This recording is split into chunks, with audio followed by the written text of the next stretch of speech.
मित्रांनो, एमपीएससी असो किंवा इतर कोणतीही स्पर्धा परीक्षा असो, विद्यार्थ्यांना दोन विषय खूप अवघड वाटतात. एक म्हणजे विज्ञान आणि दुसरा म्हणजे चालू घडामोडी. आपण एमपीएससी कडून 2023 पासून 2025 पर्यंत या कालावधीत जे काही पेपर झाले, त्या पेपरवर विज्ञान विषयाचे कशा प्रकारे प्रश्न विचारले गेलेले आहे, त्याचा अगदी डिटेल अनालिसिस केलेला आहे आणि त्याचा व्हिडिओ मी ऑलरेडी टाकलेला आहे. त्याला तुम्ही भरभरून प्रतिसाद दिला, त्याच्याबद्दल मनपूर्वक आभार. आता आपण सुरू करतोय चालू घडामोडी. चालू घडामोडी या विषयावर आयोगाने मागील 1 ते 2 वर्षात कसे प्रश्न विचारलेले आहे ते आपण सविस्तर पाहणार आहोत. मागचे 1 ते 2च वर्ष का घ्यायचे? कारण की चालू घडामोडी विषय आहे. मागच्या 1 ते 2 वर्षात आयोगाचा, परीक्षकाचा प्रश्न विचारण्याचा ट्रेंड कसा आहे तो आपल्याला समजून घ्यायचा आणि जास्तीत जास्त काय करायचं तर मागच्या वर्षात किंवा या 1 वर्षात आयोगाने जे काही क्वेश्चन पेपर घेतलेले आहेत त्याच्यावर चालू घडामोडीमध्ये कशा प्रकारे प्रश्न विचारलेले आहे याचा आपल्याला डिटेल अनालिसिस करायचंय. चला मग आता आपण सुरुवात करू. सगळ्यात पहिला जो आपला क्वेश्चन पेपर आहे तो आहे राज्यसेवेचा 5 नोव्हेंबर 2025 ला झालेला पूर्व परीक्षेचा पेपर. चला मग त्यातला पहिला प्रश्न पाहू. नेहमीप्रमाणे 15 सेकंदाचा वेळ आहे, सोडवायचा प्रयत्न करा, नाही जमलं तर काही अडचण नाही, मी आहेच अनालिसिस डिटेल मध्ये सांगायला. चला मग आपल्या विषयाला सुरुवात करू. चला मग जमतं का पहा बरं. पहिला प्रश्न, राज्यसेवा पूर्व 2025. अहो, नोव्हेंबर महिन्यामध्ये जी एक्झाम झाली ना त्याच्यामध्ये विचारलेला प्रश्न आहे. 15 सेकंदाचा वेळ आहे, नाही जमलं तर मी सांगणारच आहे. प्रश्न काय आहे की जागतिक शांतता निर्देशांक 2024 नुसार खालील राष्ट्रांची रँकिंग चढत्या क्रमाने लावा. प्रश्न वाचण्यापेक्षा प्रश्नालाच विचारा की परीक्षकांनी हाच प्रश्न का विचारला. अहो, इंटरनॅशनल लेवलला जिकडं पाहाव तिकडं युद्धाचं वातावरण आहे. अशा परिस्थितीमध्ये आयोग या प्रश्नाकडे वळणं साहजिकच होतं. पहा, आयोग चिल्लर गोष्टींकडे वळतो का, चिंदी गोष्टींकडे वळतो का? नाही. तर आयोग फक्त जास्तीत जास्त चर्चेला जाणाऱ्या ज्या गोष्टी आहे त्यांच्याकडे वळतो आणि हाच जास्तीत जास्त चर्चेला गेलेला निर्देशांक जो आहे तो आहे जागतिक शांतता निर्देशांक. चला डिटेल मध्ये पाहू आपण आता. चला आता पाहू डिटेल. वैश्विक शांती सूचकांक 2024 म्हणजेच ग्लोबल पीस इंडेक्स 2024 याच्यामध्ये जगातले पहिले शांत 4 देश कोणते? तर आइसलँड, त्याच्यानंतर आयर्लंड, त्याच्यानंतर ऑस्ट्रिया आणि नंतर न्यूझीलंड. पर्याय आले लक्षात, उत्तर पण समजलं. हा, पण आता ऍडिशनल माहिती. या रँकिंग मध्ये भारत कुठे आहे? तर 2024 मध्ये ग्लोबल पीस इंडेक्स रँकिंग मध्ये भारताचा क्रमांक होता 116वा.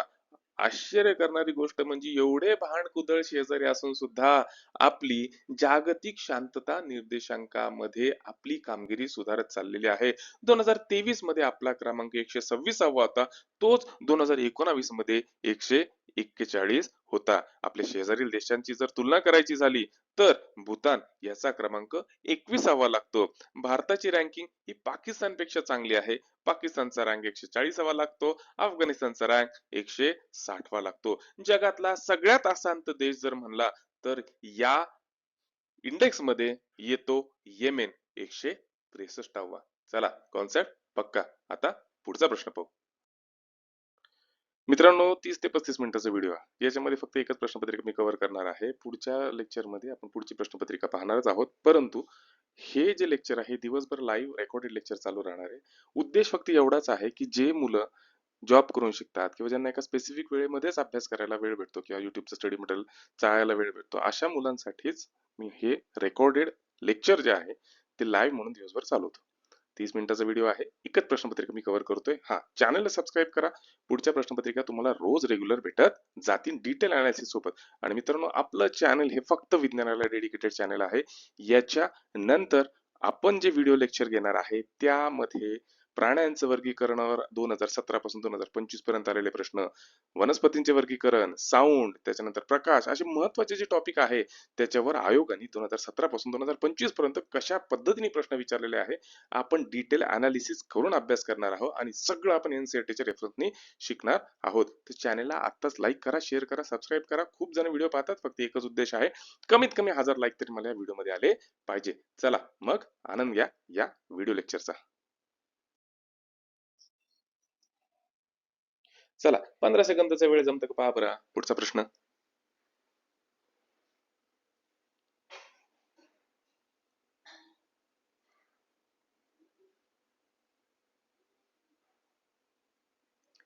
प्रश्न काय आहे? तर गुकेश डी हे देशातील सर्वात उत्कृष्ट बुद्धिबळ पट्टूपैकी एक आहेत. त्यांची कामगिरी अशी आहे, त्याच्याबद्दल तुम्हाला 3 पर्याय दिलेला आहे. त्याच्यातला अयोग्य पर्याय ओळखायचा आहे. पण सगळ्यात पहिल्यांदा आपल्याला हे पाहायचंय, की परीक्षकांनी हाच प्रश्न का विचारला? अहो, 18व्या वर्षी ज्यानं जगज्जेतेपद मिळवलं 2024च्या डिसेंबर महिन्याची स्पर्धा झाली होती जागतिक बुद्धिबळाची. त्याच्यामध्ये चायनाच्या डिंग लिरेन याला हरवलं आणि विश्वनाथन आनंद नंतर दुसरा भारतीय ठरला ज्यांनी बुद्धिबळामध्ये जगजेतेपद मिळवलेलं आहे. आयोग इथं प्रश्न विचारणार नाही तर कुठं प्रश्न विचारणार? अहो, सगळ्यात जास्त चर्चेत असलेलं व्यक्तिमत्व म्हणजे डी गुकेश आणि याच्यावरच विचारलेलं आहे. चला आता आपण डिटेल मध्ये कॉन्सेप्ट पक्का करू. चला आता पाहू डिटेल अनालिसिस. पहिलं विधान काय आहे? तर 2024 मध्ये सिंगापूर येथे झालेल्या जागतिक बुद्धिबळ स्पर्धेमध्ये डी गुकेश यांनी सुवर्ण पदक मिळवलं होतं. अगदी बरोबर, जगातला सर्वात तरुण बुद्धिबळपटू ठरला डिसेंबर 2024 मध्ये चीनच्या डिंग लिरेनला हरून. म्हणजे पहिलं विधान बरोबर आहे. दुसरं विधान काय आहे की 2024 मध्ये जी बुद्धिबळाची ऑलिम्पियड स्पर्धा झाली होती 45वी, ती सिंगापूरमध्ये भरली होती. नाही, हे चूक आहे. ही जी स्पर्धा आहे ही बुडापेस्ट या ठिकाणी भरलेली होती, जी हंगेरीची राजधानी आहे. त्याच्यामुळे विधान दुसरं चूक आहे. विधान तिसरं मात्र बरोबर आहे. चला आता पाहू पुढचा प्रश्न.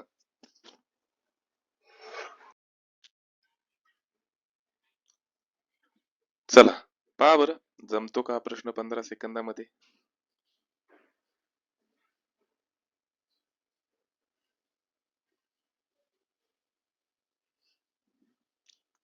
सगळ्यात पहिल्यांदा पहिलं काम करून घ्यायचं काय? हाच प्रश्न परीक्षकांनी आयोगाने का विचारला?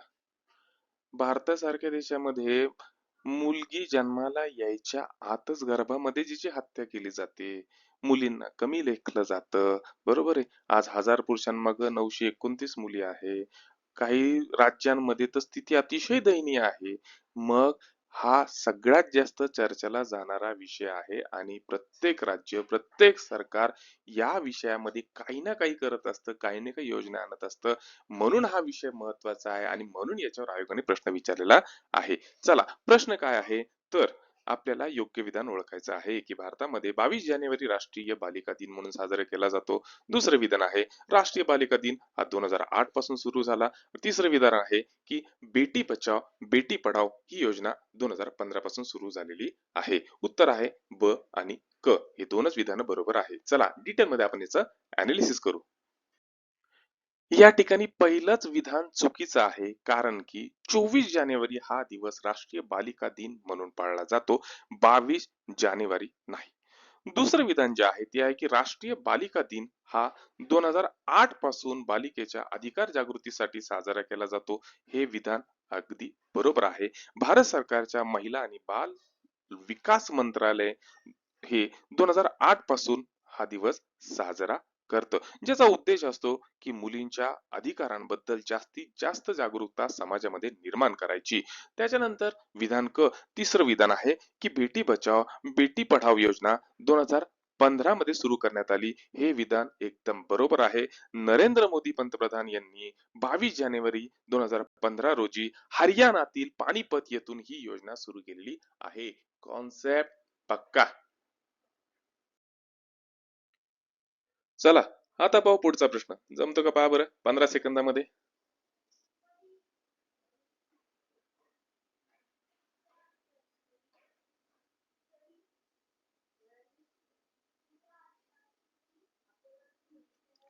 पहिलं काम करायचं, हाच प्रश्न का विचारला?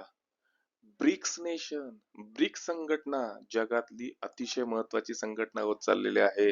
अहो, या ब्रिक्स संघटनेमध्ये जे काही देश आहे त्या देशांमध्ये जगातली 40 ते 50% पॉप्युलेशन वसलेली आहे. ब्रिक्स नेशन ज्यांनी अमेरिकेच्या डॉलरला सुद्धा चॅलेंज करायला सुरुवात केलेली आहे की आम्ही तुमचा डॉलर वापरणार नाही, आम्ही आमच्या चलनामध्ये व्यापार करणार. मग हे ब्रिक्स नेशन महत्वाचं आहे की नाही? आहे. मग या ब्रिक्सची परिषद महत्वाची नाही का? आहे. मग याच ठिकाणी आयोग प्रश्न विचारणार. चला प्रश्न काय आहे ते एका साईडला तुम्हाला म्हणजे जोड्या जुळवायचं आहे. 16वी 15वी 14वी 13वी ब्रिक्स नेशनची परिषद कुठं भरलेली ते ठिकाणं सांगितलेले, त्या तुम्हाला जोड्या जुळवायच्या आहे. चला आपण आता डिटेल अनालिसिस करू. चला आता पाहू. 16वी ब्रिक्स परिषद जी होती ना, ती ऑक्टोबर 2024 ला रशियामध्ये आयोजित करण्यात आली होती, कझान या ठिकाणी. 15वी ब्रिक्स परिषद 2023 मध्ये झाली, जी झाली दक्षिण आफ्रिका, जॉन्सबर्ग येथे. 14वी ब्रिक्स परिषद जी झाली जून 2022 मध्ये बीजिंग, चायना या ठिकाणी. आणि 13वी ब्रिक्स परिषद झाली सप्टेंबर 2021 मध्ये नवी दिल्ली, भारत या ठिकाणी. चला आता पाहू पुढचा प्रश्न.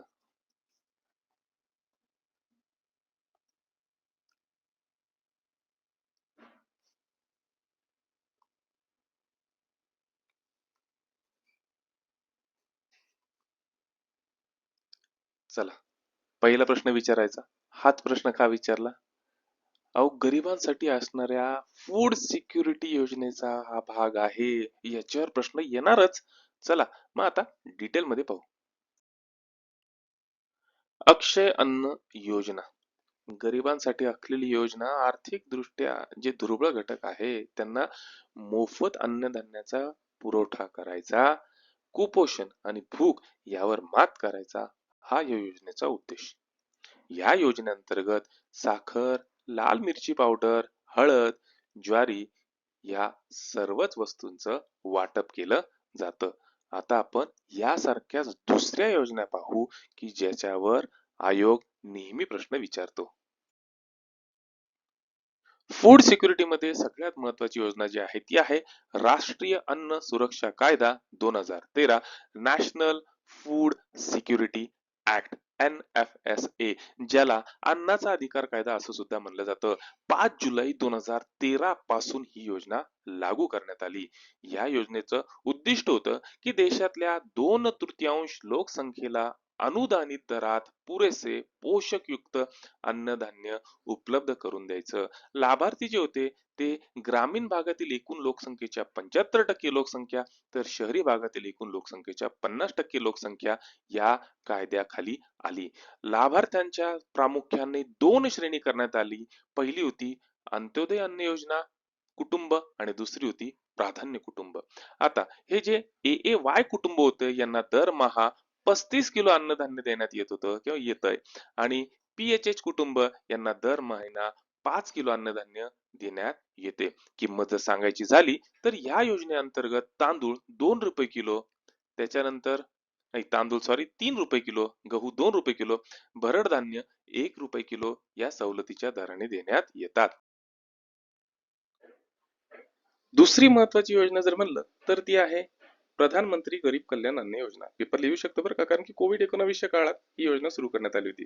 गरीब आणि असुरक्षित लोकांना अतिरिक्त पाठिंबा देण्यासाठी योजना सुरू करण्यात आली होती.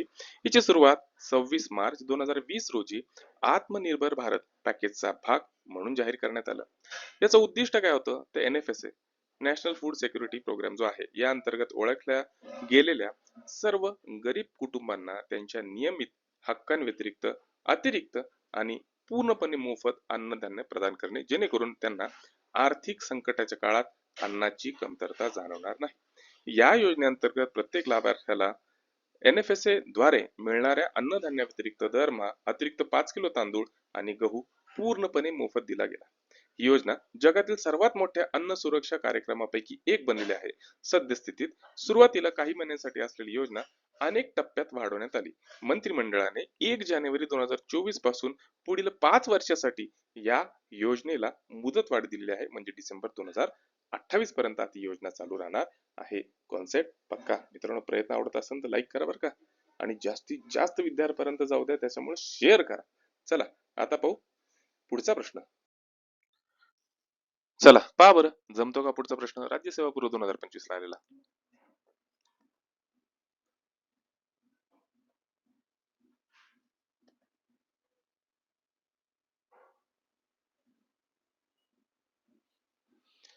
चला तर प्रश्न काय आहे? तर भगवान बिरसा मुंडा जोड रस्ते योजनेविषयी योग्य विधान आपल्याला ओळखायचे आहे.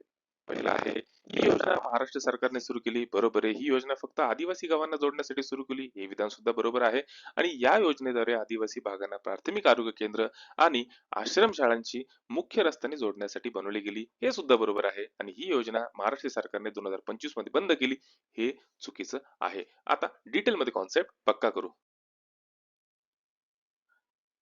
महाराष्ट्र सरकारने ही योजना 18 ऑगस्ट 2023 पासून राज्यातील 17 जिल्ह्यांमध्ये सुरू केली. ज्या जिल्ह्यांमध्ये आदिवासी पाडे आहे, ते आदिवासी पाडे मुख्य रस्त्यांना जोडायचं हा याचा प्रमुख उद्देश होता. दुसरं, आदिवासी भागातील पायाभूत सुविधा आणि दळणवळण सुधारायचा हा सुद्धा या योजनेचा महत्वाचा उद्देश होता. त्याच्यामुळे आदिवासी गावांना जोडण्याचं काम सुरू करण्यात आलं रस्त्याने. आणि तिसरं जे आहे की प्राथमिक केंद्र जे आदिवासी पाड्यामधले आहे किंवा आश्रमशाळा जे आहे यांना सुद्धा मुख्य रस्त्याशी जोडायचं, हे सुद्धा या योजनेचं एक महत्वाचं उद्दिष्ट होतं. चौथा जो इथं विधान दिलं होतं की योजना 2025 मध्ये बंद करण्यात आली, नाही तर ऑगस्ट 2023 मध्ये ही योजना सुरू करण्यात आली. मात्र ही अजूनही चालू आहे. ही योजना बंद करण्यात आलेली नाही. त्याच्यामुळे पहिले 3 पर्याय बरोबर आहे. चौथा पर्याय चुकीचा आहे. कॉन्सेप्ट पक्का. चला, जमतो का पुढचा प्रश्न?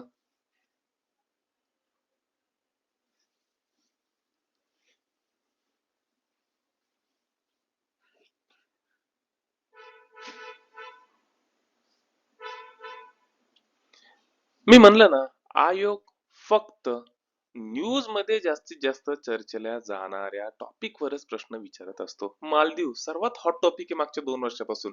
मी इथं आयोग प्रश्न विचारणार हे साहजिकच आहे. एप्रिल 2024 मध्ये मालदीव मध्ये ज्या काही निवडणुका पार पडल्या त्याच्यामध्ये कोणत्या राजकीय पक्षाचा विजय झाला हे विचारलेलं आहे. आणि विजय झाला पीपल्स नॅशनल काँग्रेस या पार्टीचा. चला डिटेल मध्ये आता आपण पाहू.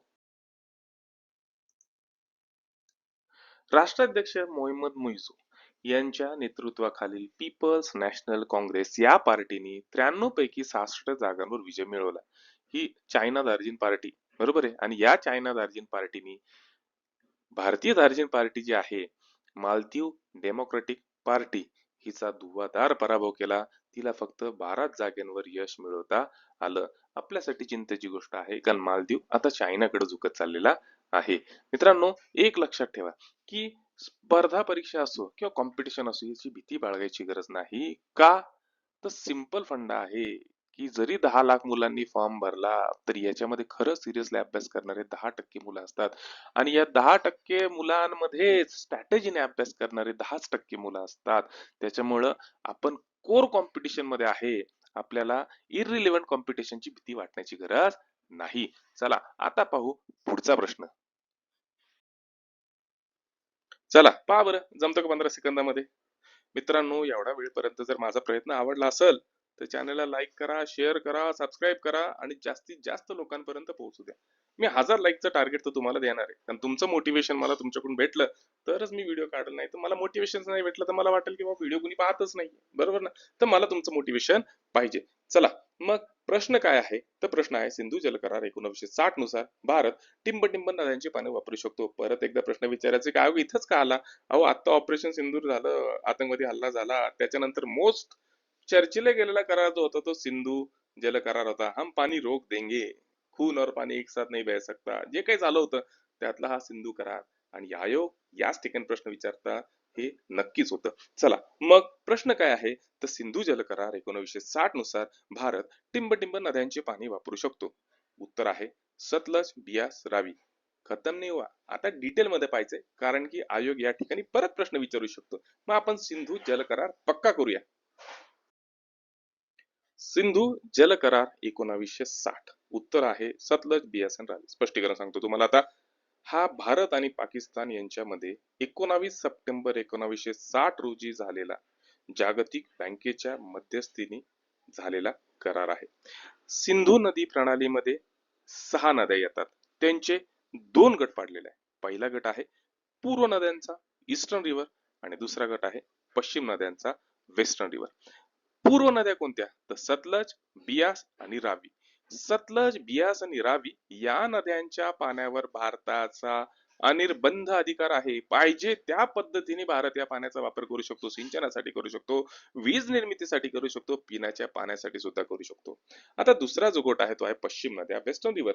त्याच्यामध्ये प्रामुख्याने येतं सिंधू, झेलम आणि चिनाब. या नद्यांच्या पाण्याचा मुख्य हक्क प्रामुख्याने पाकिस्तानकडे आहे. तथापि भारत पश्चिम नद्याचे पाणी घरगुती वापर आणि शेतीचा मर्यादित वापर आणि रन ऑफ द रिव्हर जलविद्युत प्रकल्पासाठी करू शकतो. परंतु त्यासाठी काही विशिष्ट नियम त्याला फॉलो करावे लागणार आहे. या कराराचं वैशिष्ट्य सांगू का? हा करार आतापर्यंत कितीही युद्ध झाले तरी किंवा युद्ध परिस्थिती उद्भवला असला तरी सुद्धा दोन देशांमधला टिकून राहिलेला जगातला सर्वात यशस्वी जलवाटप करारापैकी एक करार मानला जातो. भारतामध्येच माणुसकी जास्त आहे म्हणून हा करार टिकून आहे, नाही तर पाकिस्तानची लायकी नाही. चला आता पाहू आपण पुढचा प्रश्न. पहा बरं पुढचा प्रश्न जमतो का? अर्थव्यवस्थेवर विचारलेला प्रश्न आहे. प्रश्न एकदम सोपा आहे. प्रश्न काय आहे तर भारतीय अर्थसंकल्प प्रक्रियेत गिलेटिनचा अर्थ काय? की जेव्हा एकसाथ अनुदानाच्या मागण्या टाकल्या जातात आणि चर्चेशिवाय मतदान घेतलं जातं त्यालाच म्हणायचं गिलेटिन. अहो 1-1.5 वर्ष काथ्याकूट चालत राहतो, या मागण्या त्या मागण्या त्या मागण्या. काही मागण्यांवर चर्चा होते, काही मागण्यांवर चर्चा होत नाही. मग अशा वेळेस सगळ्या मागण्या अनुदानाच्या एकसाथ मतदानाला टाकल्या जातात, त्या प्रोसेसला गिलेटिन म्हणायचं. तुम्ही अर्थव्यवस्थेत शिकलेला असणार. माझा 11वीचा अर्थशास्त्राच्या पुस्तकावरची पूर्ण सिरीज तयार आहे बरं का. तुम्हाला पाहायची असेल तर प्लेलिस्ट मध्ये जाऊन पाहू शकता. नेटवर कुठंच भेटणार नाही तुम्हाला, पण आपली सिरीज आहे. चला 2 मिनिटं व्हिडिओ पॉज करा आणि मस्त वाचून काढा. जास्त डिटेल मध्ये एक्सप्लेन करायची गरज नाही, कारण की हा नेहमीचाच विषय आहे.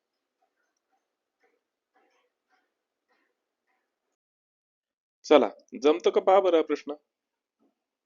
15 सेकंदाचा वेळ आहे.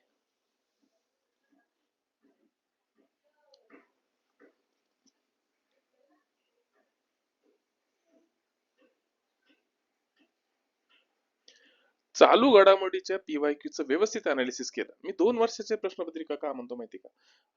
चालू घडामोडीवर प्रश्न विचारण्याचा परीक्षकाचा आयोगाचा पॅटर्न हा ऍटलिस्ट चालू घडामोडी बाबतीत तरी 2 वर्षात चेंज होत असतो. दर 2 वर्षाला वेगळा असतो.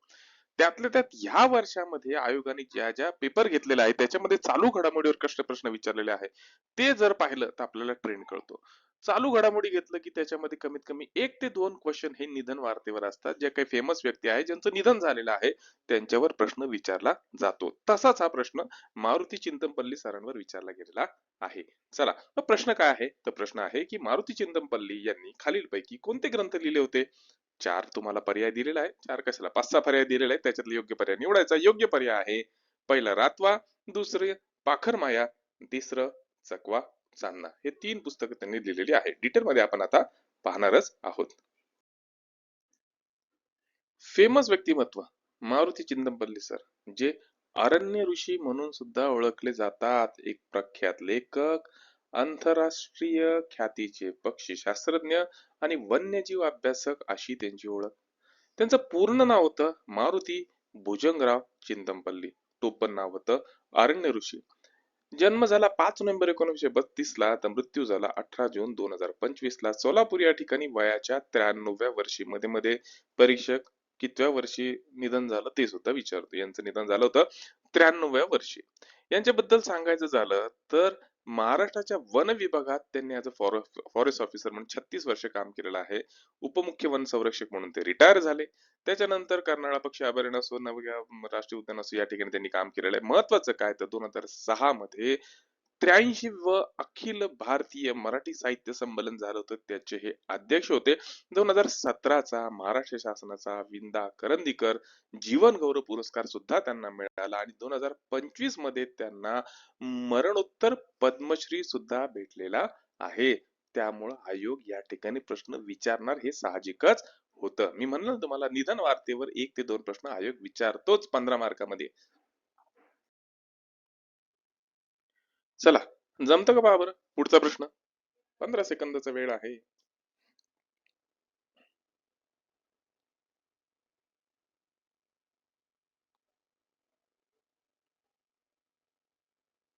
तर प्रश्न काय आहे? प्रश्न आहे भारताच्या राष्ट्रपती द्रौपदी मुर्मू यांनी 24 जानेवारी 2024 रोजी कोणत्या ठिकाणी कौशल भवन या कौशल विकास आणि उद्योजकता मंत्रालयाच्या नवीन इमारतीचं उद्घाटन केलं? उत्तर आहे नवी दिल्ली. साहजिकच तेच असणार ना.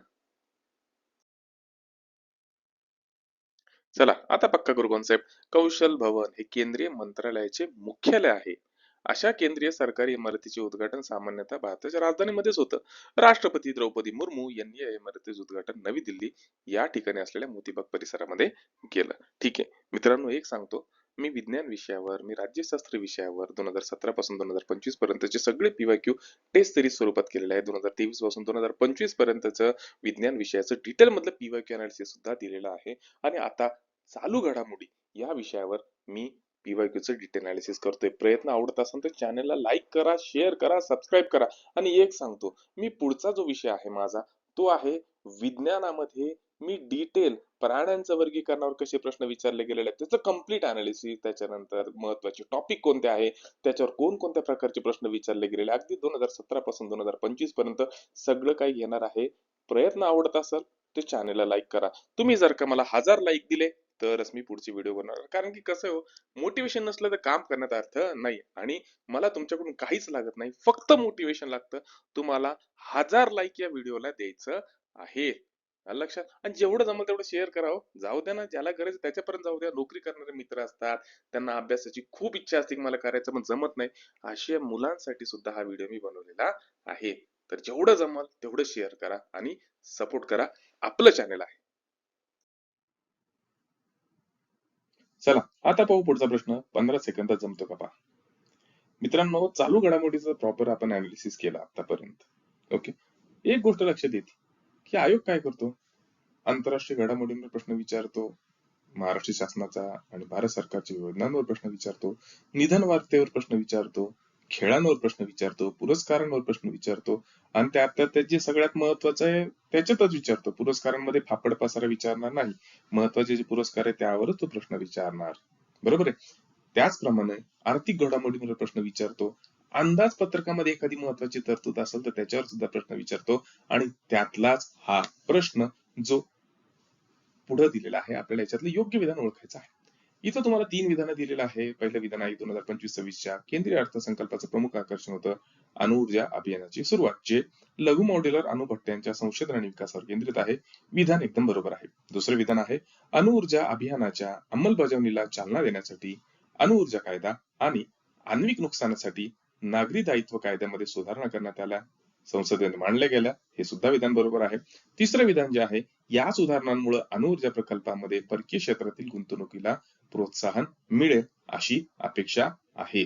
आता उत्तर जे आहे इथं फक्त विधान अ आणि ब बरोबर आहे. इथं थोडं कन्फ्युजिंग आहे कारण पहिल्या की नुसार उत्तर दिलेलं आहे. मे बी बदलू शकतं का तेही सांगतो. कारण कसं आहे की ठीक आहे, अणुऊर्जा क्षेत्र जे आहे ते फॉरेन डायरेक्ट इन्व्हेस्टमेंट साठी प्रोहिबिटेड आहे. म्हणजे याच्यामध्ये परकीय गुंतवणूक केली जाऊ शकत नाही या क्षेत्रामध्ये. त्याच्यावर पूर्णतः केंद्र सरकारचा ताबा आहे, मान्य. पण केंद्र सरकार स्वतः काय करतंय तर अणुभट्ट्यांना लागणारे जे काही स्पेअर पार्ट्स आहे किंवा जे काही साधनं आहे, जे काही उपकरण आहे त्याच्या डेव्हलपमेंटसाठी चालना देत आहे. तर तशा अनुषंगाने जर विचार केला तर हा पर्याय बरोबर येऊ शकतो. ठीक आहे. पण शेवटी आयोग आहे. आपल्याला काय पाहायचं या ठिकाणी, उत्तर चूक आहे का बरोबर ते नाही पाहायचं.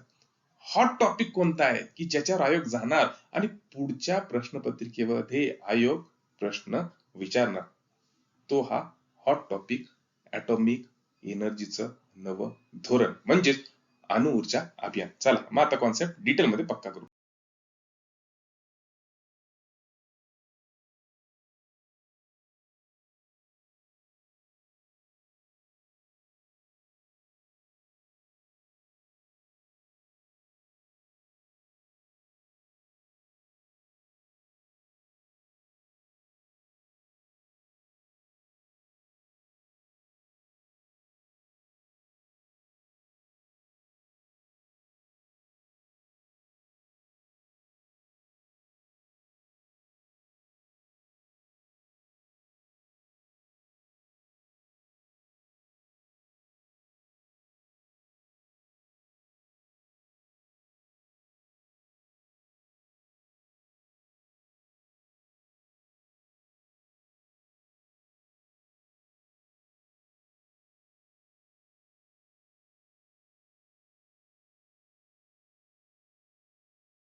या योजनेसाठी साधारणतः 20,000 कोटीच्या खर्चाची तरतूद करण्यात आलेली आहे.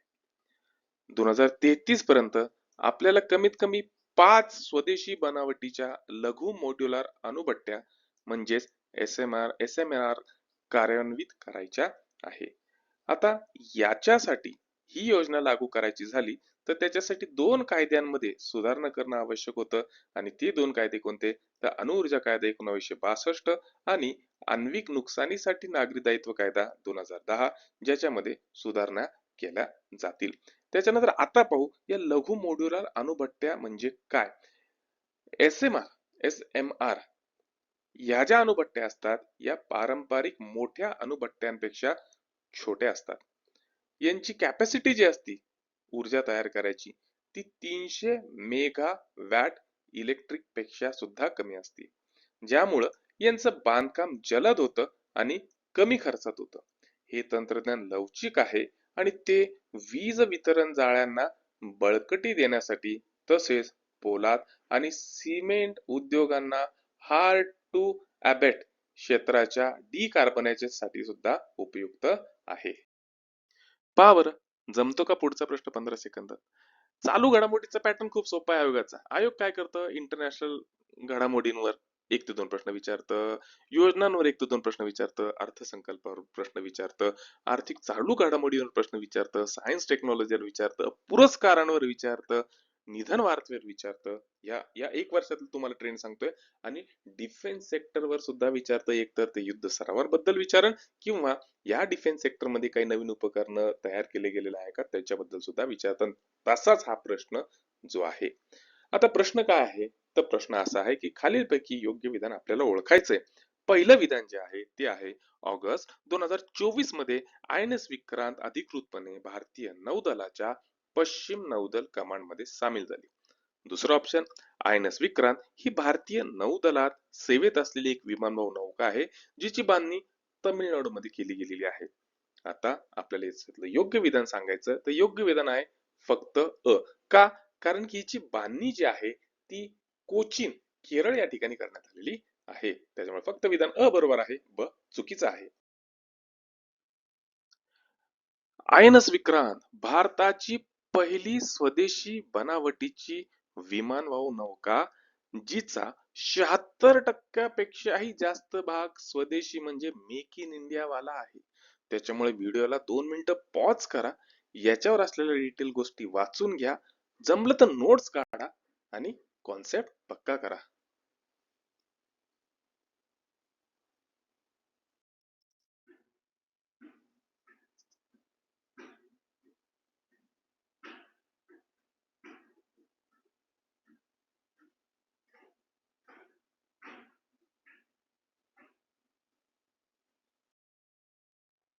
चला पहा बरं, जमतो का पुढचा प्रश्न. राज्यसेवा पूर्व 2025 च्या परीक्षेतला शेवटचा प्रश्न.